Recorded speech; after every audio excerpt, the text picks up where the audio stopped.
The Star Wars TV series have always been a little inconsistent with its quality. Hit or miss is the term that really comes to mind, because sometimes we get an Andor, but then other times we get a Book of Boba Fett. Sometimes we get a Mandalorian, but then other times we get an Obi-Wan Kenobi. It really feels like we either get something that is shockingly amazing or shockingly atrocious. There's never something that's just in the middle, something that has good elements and bad elements. But now Dave Filoni has introduced to us Ahsoka, a show which asks the question, why can't we have both? Hey guys, I'm Jax and this is my spoiler review for Rebels Season 5. If you're hoping to get a standalone original story with this Ahsoka show, I think you're going to be quite disappointed. It doesn't feel like an Ahsoka show so much as it feels like Rebels Season 5. And it's hard because I didn't want the first episode to just be exposition dumps reminding us of all the things that happened. Yet if you haven't seen Rebels and you come into this show, you're going to be completely lost. You're not going to know anyone's relationships, you're not going to really understand their characters, and I think that's like probably its biggest flaw. But before I get to all those flaws, I really want to talk about the things that I loved, because what I loved totally outweighs the things that I didn't enjoy. First up, this show looks gorgeous. From the trailers, it felt like this was going to be a little bit green screeny, CGI heavy. It kind of felt like it was going to be more prequels than Andor. I think Andor with its real sets and locations and just all of that stuff that felt so grounded and realistic, and it just felt tactile, like you could just touch everything that was going on, and it had this beautiful vibe that I kind of was like, I just want all the shows to have that feel. There may be a lot of green screen, there may be a lot of half sets, and then the rest is big CGI landscapes and lots of visual effects, but generally speaking, this looks spectacular. It looks amazing. The sets we get are great. The visual effects we get are incredible. John Hammond would be proud because they did not spare any expense. This show looks beautiful. This show looks like it could be a movie, and I loved that. It was just really beautiful. We got lots of different locations, lots of different interesting visuals, and I just found all of that to be overwhelmingly positive. From a visual standpoint and from the most part cinematography standpoint, it looks beautiful. I feel like with Boba Fett and Obi-Wan making Star Wars feel so ugly and bland, and just not even being able to make Tatooine look gorgeous, no real locations, no real sets, and just that, I don't know, that energy behind the set of them being yeah, we can just get Ewan McGregor in a green screen and just CGI the desert. We don't need to go to a real location to get real sand. We'll just do it in post. And I don't know, that vibe just really threw me, so that when the story and the writing and everything else isn't working, I couldn't at least just watch something that's beautiful in this world, this Star Wars universe that I love. Whereas this, if I had issues with the plot and the story and the writing, particularly I think the writing wasn't great, at least what I was looking at was just spectacular and gorgeous and visually interesting and different to what we've seen before, while still having so many elements that make you go, oh yes, a Star Wars. The second thing that I found overwhelmingly positive about this show is the action. The lightsaber battles and duels were amazing. They don't just look visually amazing and cool because, let's face it, lightsabers are awesome. It's hard to make lightsabers not awesome, but the use of the lightsabers was interesting, creative, just visually something we haven't seen that much of. The dual wielding of Ahsoka and her two lightsabers in combat, but also just the way she used them and interacted with things. She's I gotta get down in this cave, and she just throws them into the ground, spins them around, boom, drops. Just incredible, so much fun. And I love how she kind of used that to get into the little cave system thingy, to do that little video game puzzle sequence, which I gotta be honest, she's moving these puzzle pieces around to find the MacGuffin orb thing, and I swear I've done that exact puzzle mission in Hogwarts Legacy. But she uses the lightsabers in that way, and then later on uses them in a battle, and we know how she did it. Just great little setups and payoffs like that I found really cool. But overall, the choreography of the action and the lightsaber battles was amazing. I loved how different it was when Ahsoka is fighting than when Sabine's fighting later, and you can definitely see yeah, she might have been getting some training in between season 4 of Rebels and now, but she hasn't been keeping up with that training, so she's totally outmatched, and she's kind of a little bit kind of shy with the lightsabers, and she's always on the back foot. Whereas when Ahsoka's fighting, she's always kind of more offensive and just looks more confident and powerful. And I just love that kind of difference of abilities. It just was really, really cool. All of the fighting, I was overwhelmed by. I think all of the action makes any other negatives. It's kind of like, well, if the story and the plot and the writing I had issues with. A lot of the dialogue I didn't think really like sung. And it's like, I don't know, what am I expecting? This to be Succession? Maybe. I mean, why does it have to be Andor where there's no lightsaber battles, but the writing and the dialogue and the character work is so good?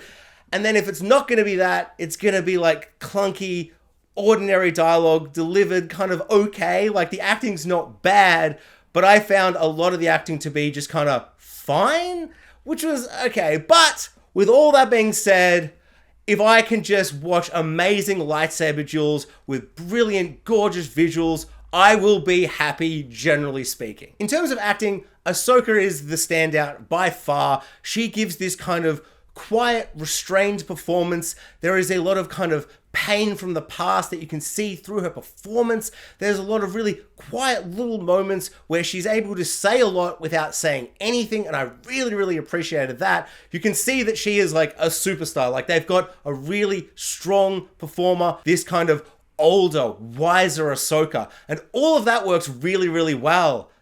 But unfortunately, in terms of acting for the rest of the cast, in particularly all of our kind of Rebels characters that are getting their first live action debut, I found them to be surprisingly stilted and bland and a little bit just like very uncharismatic, very like not charming and likable. I remember as I'm getting used to this new Sabine and seeing her in live action, I suddenly had this newfound appreciation for how good Daisy really was as Rey in that first movie, Force Awakens. Like, she was just so likable and charismatic and charming from the get-go. And I know a lot of people have a lot of issues with her character and all the things they do with her character, especially in 8 and 9, but just on an acting point, like, I just found her to be so likable from the get-go. I could just watch her just sit there in the desert. Whereas I found Sabine not as kind of engaging, but I think but she's not the worst thing ever. I think what really lets her down is the actual writing and what they give her. I found her fake out death scene at the end of episode 1 to be really frustrating and really, really annoying. And that just kind of weighs her character down entirely, just because I'm now left with the feeling of there is no stakes. And that just really, really frustrates me and annoys me moving forward for the show. And I guess that's not really the actress's, I don't know, that's not her fault. But I don't know, I just didn't love her, but she wasn't terrible. The character that really did disappoint me, and I am super confused as to how this has happened, is Mary Elizabeth Winstead as Hera.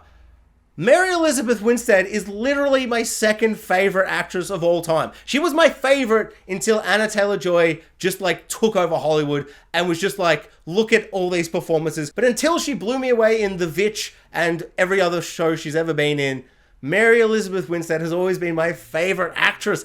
And the fact she was cast in Star Wars, I was so excited. I was like, oh my God, her husband's Obi-Wan Kenobi and now she's Hera. And then seeing her in these first 2 episodes, I found her to be very stilted, very bland. I felt like she wasn't emoting properly. She just felt very, I don't know, just uncomfortable in the character. And I'm not sure if that's the costume, the big green Twi'lek, whatever they're called, ears, hair, whatever's going on there. I'm not really sure if it feels like she feels uncomfortable. Like she's not able to kind of get across what she needs to. Maybe it's just the characterization. Maybe Dave Filoni has gotten a bit of that George Lucas bad directing stuff from George Lucas. Somehow, it really does remind me of Natalie Portman. Natalie Portman is in the prequels and she is perfect and amazing and brilliant in everything she's ever been in, except for Star Wars, in which she's stilted and wooden and bad. And now Mary Elizabeth Winstead feels the same. And I don't know, I will be super curious if other people agree with me or if they think she did a really good job. Hera was never my favorite character in Rebels. Kanan was always my favorite by far. Kanan and Ezra always just had the most interesting things going on. And I do think a huge part of me watching this show is kind of wow, if we're going to get live action Rebels, it's such a shame that we can't get Freddie Prinze Jr. as Kanan. That would have been so amazing. But hey, he died and all that stuff. So of course, like, we can't get that. And we'll get Ezra, like, we get the little Obi-Wan Kenobi, you're my only hope thingy of Ezra. And he's like, hey, they cast me. I'll be in the back half of this season. And that's really, really exciting. I always loved Ezra. So, like, Hera was never my favorite character.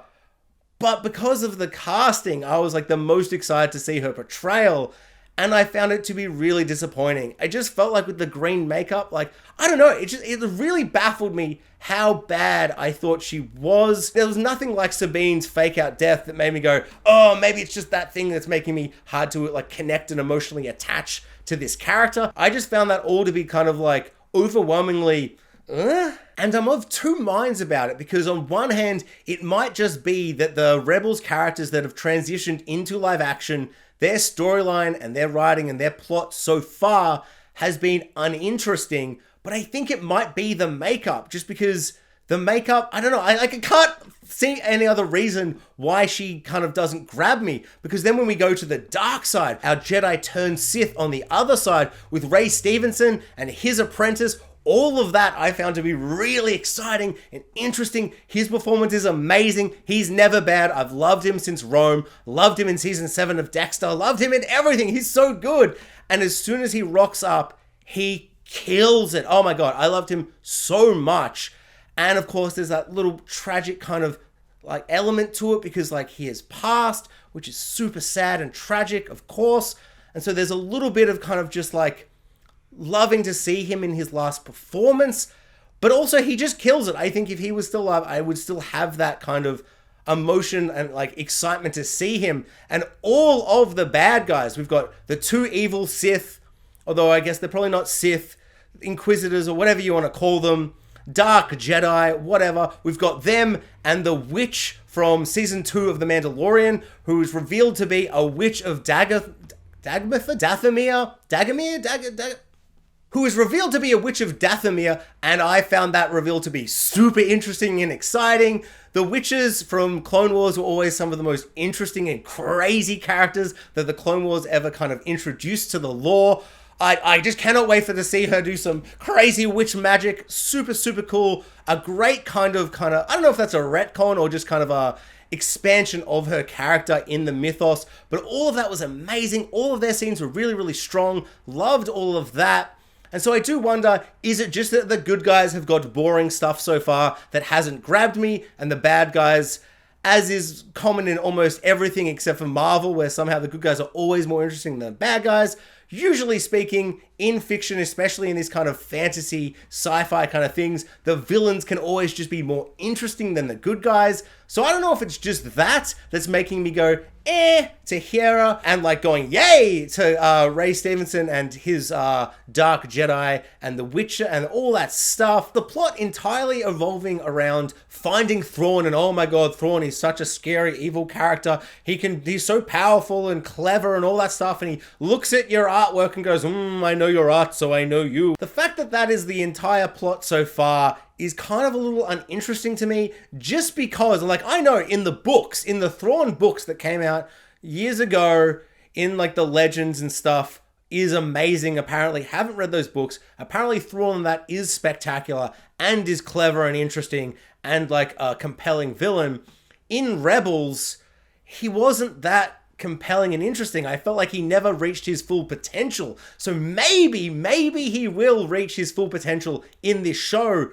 But I have my doubts, because in Rebels, I was continuously waiting for him to reach his full potential and to become the character that people see him as. He feels a bit like a Boba Fett, where you go, people say he's the best, but in the movies, he's not that cool. He just looks cool. And Thrawn, he's blue, so he looks really cool.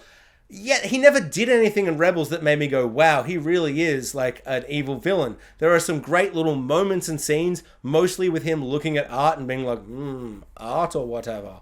But as a character, he never felt threatening. Like every time he did something, it would be like, sure, I don't know why someone else couldn't have done this. Like it never reached the potential of the character I think people have in their minds from those books. So I'm like, cautiously optimistic that Thrawn will be really exciting and interesting, but I am really scared that he's going to be the same Thrawn we got in Rebels, which is a visually great looking character who is all talk and no show. All talk, no walk, as they say, or whatever. I don't know, I just don't feel like in Rebels he did anything that made me go like, oh my god, Thrawn!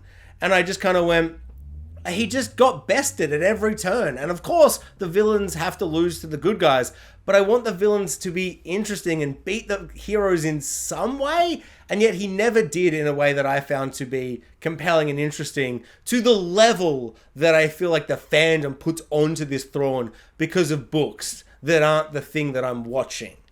I don't know. Maybe that is just the pessimist in me because of Book of Boba Fett, Obi-Wan Kenobi, half of Mandalorian Season 3, that just weighs me down, where I'm like, I have just put so much hope and love into these TV shows, these Star Wars TV shows. I'm just given so much hope, and I want them to be good, and they just keep disappointing me. So it's hard not to be pessimistic over optimistic.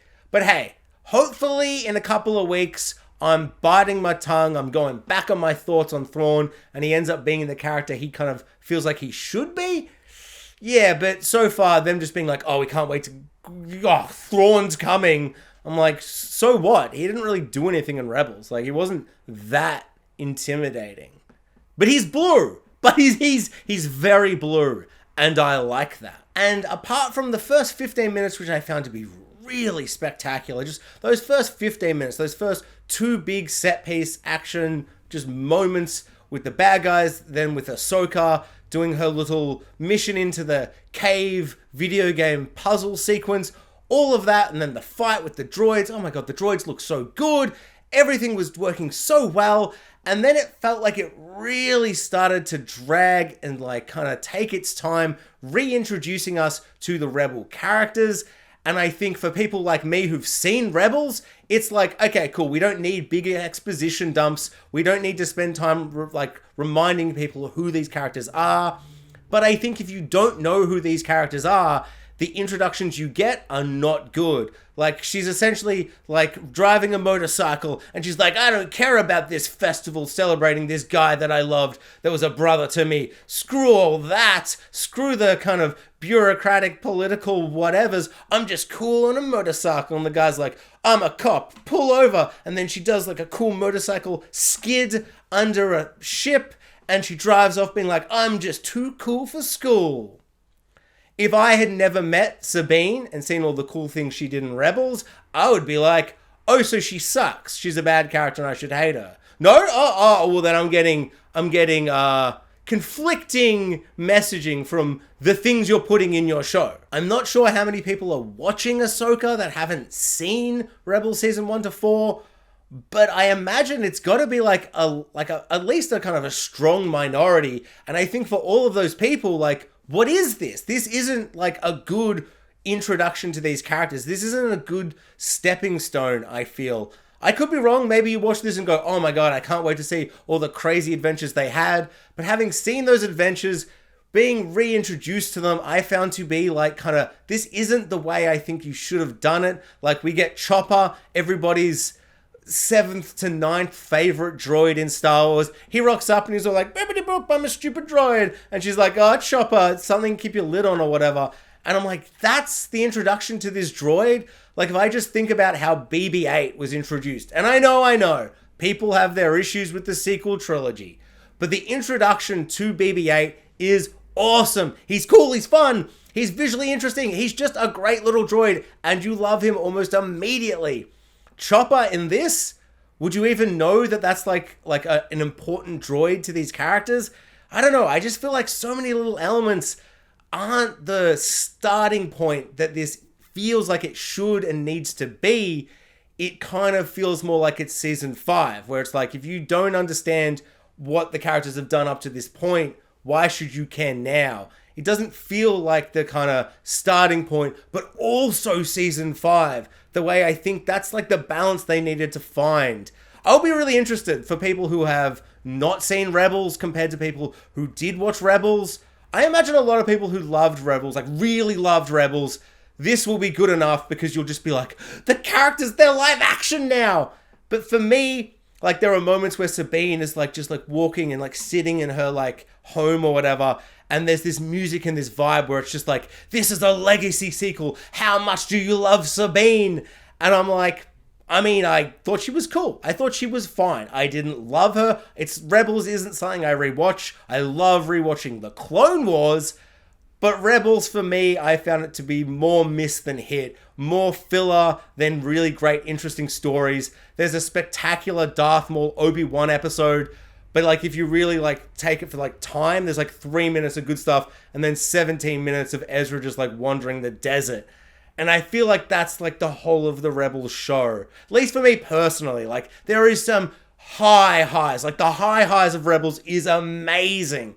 But the, like, mediocre, medium, like filler feels mean. But the fillerish kind of episodes and things that happen in that show make it so hard to feel like going back. Like, I knew the show was coming out for months, and I never felt the urge to rewatch the show in hype the way I do for like most properties. Like Justified, the sequel series came out. It wasn't good. It was awful. But I rewatched all the Justified in hype for it because I love Justified.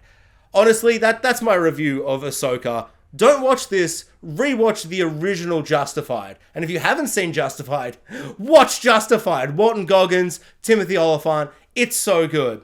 It's not Star Wars, obviously, but it's really good. Sequel series, not so good. And on that, to be honest, as like a sequel series, I haven't felt the urge to watch the next episodes. It didn't grab me at all. It had nothing on the original thing. Whereas this has enough good elements, has enough really great elements that I will keep watching each week.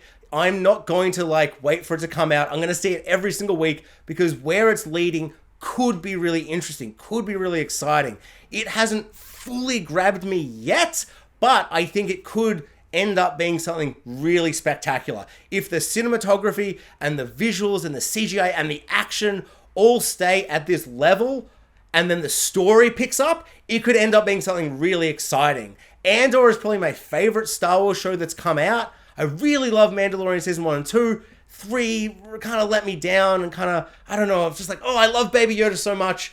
But maybe like my love and everyone's love for Baby Yoda has like ruined the series somehow with how they're producing it and what they're doing with it. But even Andor, my favorite Star Wars thing in terms of writing quality and story and character work, those first 2 episodes did not grab me. It wasn't until the 3rd episode where I went, wait, I'm like suddenly really invested. And all of the old Papa Skarsgård and Andor stuff that was building. And then from episode 4 till the finale, spectacular episode after spectacular episode. And I love it. And I love to revisit it and rewatch it. It's so, so good.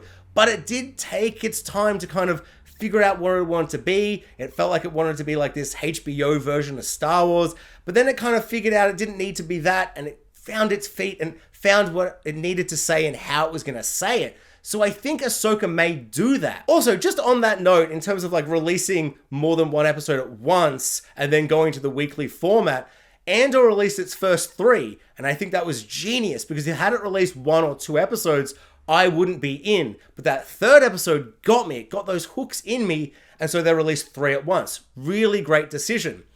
I think if Ahsoka had just released 1 episode, like that first 20 minutes, I was so in. But the end of episode 1, fake out killing Sabine, I think would have been such a bad decision. If you were to stab Sabine in the chest with a lightsaber, like not like a bullet wound that's maybe a flesh wound, like a lightsaber thing that goes straight through her chest, Qui-Gon Jinn style, like killing her, but I just 100% knew that she wasn't dead, so I was emotionally flat and kind of confused, and like, I was like, oh, for like a millisecond, and then I was like, oh, they won't kill her. That would be insane. There's no way. And so I think whichever producer it was that was like, let's release 2, because we don't want a week of people thinking we've killed her, and then like within 15 seconds of the next episode, reveal that not only is she not dead, but she's fine. Like, completely fine. Like, you see her wound, and it's like, oh, so she's like not a human? She doesn't have like organs in her body? I guess. I don't know why. She's totally fine. By the end of the episode, she rocks up and she's like, Ahsoka, let's go. I'm fine. I'm totally fine. And that is probably the thing that really like weighs everything down for me. I hate that so much. The stakes are completely gone. I feel like there's no tension anymore with any of the characters. I never thought they would kill anybody, but in most fiction, unless it's Game of Thrones, I am presuming that the heroes will win every battle. But it's you, like the filmmakers, tricking me into forgetting that as I'm watching all the action play out. And it creates the tension and the stress and the anxiety during these battles, which I kind of felt in that scene, because Sabine's like not very good with the lightsaber, and like the apprentice evil dark Jedi was really, really good, but then she kills her, but she doesn't die, and like not only does she not die, she's fine. So why should I care? If they're immortal, why should I care? The dialogue in general I found to be quite clunky and uninspired and kind of boring for the most part, but there was one little moment that I found to be really interesting. It was a moment that truly did feel more Andor than the rest of Star Wars, in that the characters were all like pretending to be New Republic or just kind of, I don't know, just workers, like businessmen or whatever. And that turns out they are still like with the Empire. And that line Sabine says where she's like, I can't believe that these guys are with the Empire still. Look, why? And then Ahsoka says the incredible line of like, they're not with the Empire, they're just greedy. And I love that. That's the stuff that made Andor so interesting. That kind of, I don't know, really politically interesting. These characters aren't just Empire or rebels. These are just like guys in the middle, and they're just gonna like work for whoever pays them. And I found that to be really, really interesting. So I think that moment and that scene and that little sequence, that really speaks to how kind of good the show could be. But I'm a little afraid that it's going to kind of, I don't know, fall into the trappings that lesser Star Wars things kind of fall into, and it's not going to be as politically interesting and kind of nuanced as Andor was. But hey, hopefully that's a sign of things to come and not like a one-off moment of interesting character development. All right, so I have been probably too negative, but like, I don't know, the fighting was good, and ever since that Leia chase sequence where she got away from those guys and play the Benny Hill music over that scene and all that stuff, and you're just like, it's the worst thing you've ever seen, yet alone on a Star Wars thing. And so, I don't know, like the bar was low. Like there's some Boba Fett action scenes that in Boba Fett, the show, was so bad. And so for them to not only just be like good and like not awful, but to be amazing, really excites me. But I feel like there's more to be said about the things that don't work than the things that do work. But there is one element in this series so far, and I could be completely misreading it, and I could be completely overanalyzing it, but we get two evil Jedi, and we see their faces. We get a Witch of Dagamere, and we get this other Jedi, and he's got the spinny evil lightsabers from Rebels and Clone Wars or whatever. I don't know. I think it was Rebels that the spinny helicopter lightsabers, and he's got a mask on. Why does he got a mask on? What's he hiding? What are you hiding? Ezra Bridger? That's right. I'm calling it right now. That guy with the mask is Ezra. Ezra went into the forbidden zones of darkness with the whales and Thrawn turned him. Somehow. Mind control? Is Ezra actually just a bad guy? I don't know. But I think the fact that I even thought that, I think is a genius way to just like have a character who has a mask, and suddenly I've got all these theories. I've got my conspiracy theory tinfoil hat on, and I'm just going mad. Everything that I've said so far, who cares? I don't care. Ezra Bridger as a bad guy, as a dark Jedi, fighting Ahsoka and Sabine and having to get turned to the good side, Darth Vader style at the end of this season, would be so good. To be chasing Thrawn, and they find Thrawn, they're like, where's Ezra? And they're like, we don't know. And they're all coy, and they're like, we don't know where Ezra is. But to have the reveal that Ezra is with them, and they've turned Ezra, would be so... I cannot explain to you how amazing I think that would be. Do I think they've actually done that? No. No, of course not. That would be too good. And they're not going to take Ezra and actually make him bad. All throughout Rebels Season 1 to 4, there are like hints where like, ooh, he's kind of dark. He's kind of angry. Is he going to be like a bad guy? But it's kind of like how Rey is, where Rey gets that one scene where she has a vision of evil Rey, and she's like, ah, and she has vampire teeth. And you're like, vampire Rey. What? And they never really they put their foot into like the pool of, is she bad? But they never really commit. I would love if this show, Ahsoka, Rebels Season 5, would commit and just make Ezra a bad guy. They hint at it. Darth Maul says a bunch of stuff in Rebels about it. I would just love... Every issue I've ever had with any Star Wars property, I would forget and I would forgive if they would just commit and make Ezra a bad guy. I think that would be so interesting, so cool, so shocking. And I'm totally fine with them bringing him back to the good side, even if it's like a little bit of brainwashing and it's not just a character choice to make him evil. I just think that would be so compelling and unique to Star Wars to actually take a good guy and make them bad. Oh my god, it would be so cool. He could even chop Chopper in half, because who cares about Chopper? I don't know, he could, or maybe kill a character that matters, but he won't, of course, because it's Disney Star Wars. They won't do that. But even just the potential, at this point, the potential, the guy with the mask being Ezra Bridger, I think would be so incredible. So I'm going to live in this fairy tale fantasy tinfoil hat theory land that is Ezra Bridger, and until they prove me wrong and ruin my hopes and dreams, I'm going to say I'm excited for the next episode. Even though this was a mixed bag.